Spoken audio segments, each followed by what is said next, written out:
અમરેલી જિલ્લાના બાબરા તાલુકાના મામલતદારને આપ્યું આવેદનપત્ર। અમિત શાહ દ્વારા બાબા સાહેબ વિશે કરેલ ટિપ્પણીના વિરોધમાં સ્વયં સૈનિક દળ દ્વારા આવેદનપત્ર આપવામાં આવ્યું।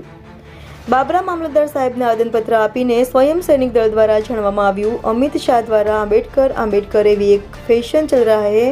अगर इतने नाम भगवान के लिए होते तो स्वर्ग मिल गया होता। આ વાતને લઈને બાબરા તાલુકાના સ્વયં સૈનિક દળ દ્વારા આવેદનપત્ર આપી વિરોધ કરવામાં આવ્યો। સ્વયં સૈનિક દળ દ્વારા જણાવવામાં આવ્યું કે એક તડીપાર વ્યક્તિ સંસદમાં બેસીને ડોક્ટર બાબા સાહેબ આંબેડકરનું અપમાન ના કરી શકે તેવી માંગ સાથે સ્વયં સૈનિક દળ બાબરા દ્વારા મામલતદારશ્રીને આવેદનપત્ર આપ્યું। रिपोर्टर जगमाल सुवा, इंडिया 24 न्यूज़, बाबरा।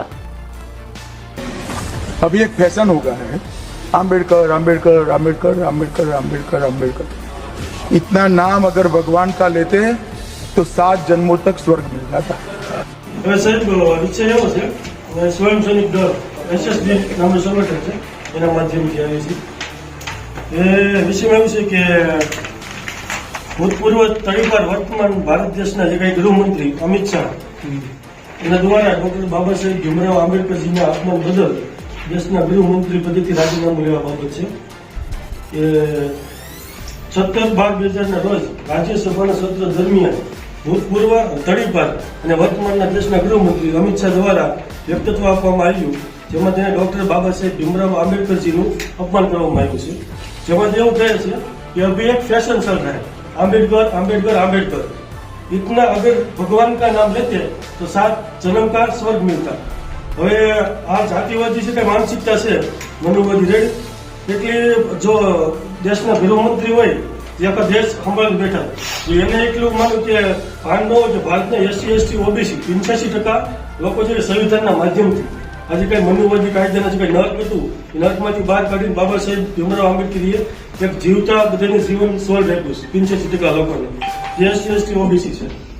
જો આ 85% લોકો માટે બાબા સાહેબ જે કાંઈ આત્મસન્માન જળવાય છે એના નામ લેવાથી, બાબા સાહેબનું ભગવાનનું નામ લેવાથી મંદિરોમાંથી બહાર કાઢી દેવામાં આવે છે અને અપમાન કરવામાં આવે છે। હજી હાલનો તાજેતરનો દાખલો છે કે બનાવ પ્રસિદ્ધ સંગીતકાર અને ભાજપના રાજ્યસભાના સાંસદ ઇલિયા રાજાને મંદિરમાંથી જતા રોક્યા અને મંદિરમાંથી બહાર નીકળી જવા સૂચના આપી। જો એક સાંસદ જનપ્રતિનિધિની દેશમાં આવી દિશા હોય તો વિચારો કે સામાન્ય જે લોકલ લોકોની પરિસ્થિતિ કેવી છે એ આપણે કલ્પના કરવી રહી। માન્યવર સંસદમાં અનેક વાર ભાજપના સંસદો માનો કે મોદી કરતા નારા બોલે છે, ત્યારે અમિત શાહને આગમન કેમ છૂટતું કે મોદી કરતા ભગવાનનું નામ બોલો ને। આ મનુવાદી માનસિકતા ધરાવતો તડીપાર અમિત શાહ ગૃહમંત્રીને તત્કાલ પ્રભાવથી નિલંબિત કરવામાં આવે અને આ બેલગામ મંત્રીને સમર્થન આપનાર વડાપ્રધાન નરેન્દ્રભાઈ દામોદરદાસ મોદી અને તેના સાક્ષી પક્ષીને ભવિષ્યમાં આવા શિસ્તા વર્તનો ન કરે એ માટે કડક શબ્દોમાં લેખિત વોર્નિંગ આપવામાં આવે છે। દેશના સર્વોચ્ચ સમાન ડોક્ટર બાબા સાહેબ ભીમરાવ આંબેડકરજીના અપમાન બદલ એના પર હેતોસી ટેક લગાવી જેલવારી કરવામાં આવે ને તો 85% મૂળ નિવાસી સમાજ રોડ ઉપર ઉતરી પોતે સ્વયં ન્યાય હાસિલ કરશે। આ એક અમારું આયોજન છે।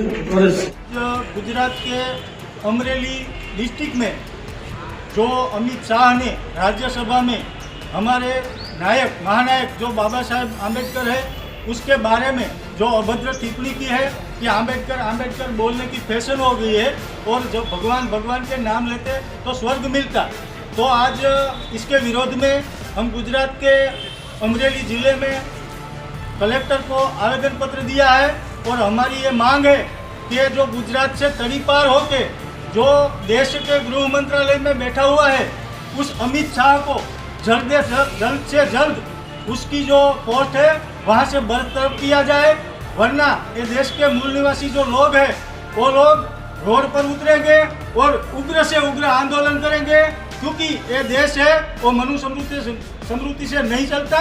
ये देश है वो बाबा साहेब आम्बेडकर के लिखे हुए संविधान से चलता है, और जो संविधान से साथ छेड़ा करेगा और संविधान में नहीं मानेगा उसको ये मूल निवासी समाज है वो कभी माफ नहीं करेगा।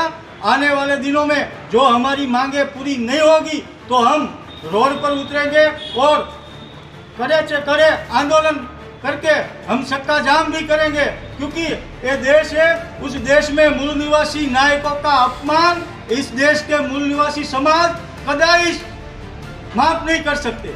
जय भीम, नमो बुद्ध। जय भीम। आज रोज अमे जे आवेदन देवा આવ્યા છીએ એ આપણા ગૃહમંત્રી છે અમિત શાહ, જેણે બોલ્યા છે કે ભાઈ આંબેડકર આંબેડકર આંબેડકર એવી એક ફેશન હાલે છે, બરોબર. જો એટલું નામ વધારે લીધું હોય ભગવાનનું તો સ્વર્ગ મળે, તો આવું જે વાક્ય બોલવું એ એક કહેવાય કે ગૃહમંત્રીને શોભતું નથી. અને જે ગૃહમંત્રીના પદે જે બેઠેલો વ્યક્તિ છે એ એક તડીપાર, ગુજરાતનો તડીપાર. એટલે ખરેખર તો સાંસદ સભા, રાજ્યસભામાં આવા કોઈ તત્વો હોય એને પહેલા તો એન્ટ્રી જ ન દેવી જોઈએ. એટલે એના અમારો માંગ એ છે કે એનું રાજીનામું લેવામાં આવે અને એને આમાંથી બરતરફ કરવામાં આવે. તો આજ રોજ અમે આવેદન સ્વયં સૈનિક દળના માધ્યમથી અમરેલી જિલ્લામાં આ આવેદન દેવા આવ્યા છીએ. એનું કારણ આ છે કે જો આવા તડીપાર વ્યક્તિઓ ખરેખર જો સાંસદમાં ને સભામાં બેઠા હોય છે તો આમ માણસનું કોઈ પેલું થશે નહીં, અને બંધારણને આ લોકો નાબૂદ કરવા માટે જ આ કામ કરતા હોય છે. એટલે ખરેખર આવા વ્યક્તિઓને ત્યાંથી કાઢવા જોઈએ અને કોઈ સારો વ્યક્તિ હોય એને એ પદમાં બેસાડવો જોઈએ. એટલે અમારું માંગ એવી છે કે એ જે બોલ્યો છે એ એને ત્યાંથી એને કાઢવામાં આવે, બરોબર. નહીતર જો આ નહીં થશે તો અત્યારે અમે માત્ર ને માત્ર અહીંયા આવેદન દેવા આવ્યા છે, પણ કદાચ ભવિષ્યમાં જો એને બરતરફ ન કરવામાં આવે તો અમે મોટામાં મોટું આંદોલન કરશું. જય ભીમ, નમો બુદ્ધાય. જાતિવાદી માનસિકતા ધરાવતો આ તડીપાર જે છે એને જો ટૂંકમાં સમજી જાય તો કાંઈ વાંધો નથી. આવેદનો પત્ર તો આપણે ખૂબ દેતા હતા, ઢગલા બંધ થઈ ગયા છે, પણ હવે જો આ નહીં સમજે ને તો 100% રોડ ઉપર ઉતરવાનો વારો આવશે આ સમાજને. એટલે આ જાતિવાદીને આમાંથી જલ્દમાં જલ્દ જે તડીપાર છે એને ગૃહમાંથી એને રાજીનામું અપાવે. અમે સ્વયં સૈનિક દળના માધ્યમથી અમરેલી જિલ્લાના સૈનિકો સ્વયં સૈનિક દળના માધ્યમથી કલેક્ટરશ્રીને આવેદનપત્ર પાઠવવામાં આવ્યું છે. આના અનુસંધાને જો પણ નહીં આગળ પગલાં ભરવામાં આવે તો તાલુકેથી સ્વયં સૈનિક દળ આવેદનપત્ર આપશે.